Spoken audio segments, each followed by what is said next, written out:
Welcome back, my name is Maxime from Momoyoga, and today we'll be having a look at how we can integrate our website directly into our schedule so that our yogis can book directly from our website.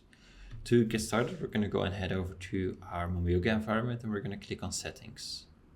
Within Settings, we'll click on Website Widget and we'll be presented with a few options.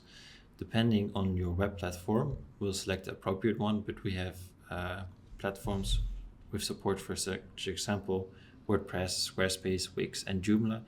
And if your provider or you have some custom HTML solution is not there, we can choose custom HTML. But for now, we're gonna select and show you the Wix example. So we're gonna click on Wix and we'll see a few customization options, which we can first select, and we'll be able to immediately see it in the preview down below.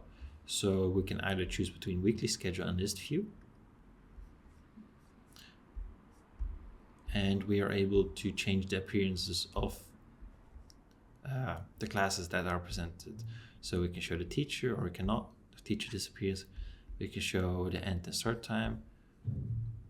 In this case, it only shows the start time but no end time.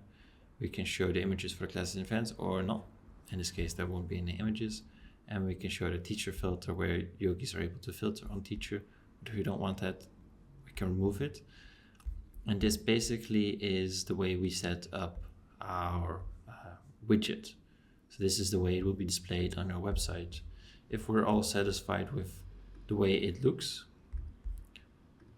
then we can click on View Setup Instructions. And we can follow the instructions and apply them to Wix in this case. Do keep in mind that if we make any changes here, they will be reflected within the code. So if we ever want to update the way our widget looks on the website, we'll have to change it here, and then we'll have to copy the appropriate code and paste it within the website to update it. And that's basically everything in regards to creating your website widget and integrating it within your website.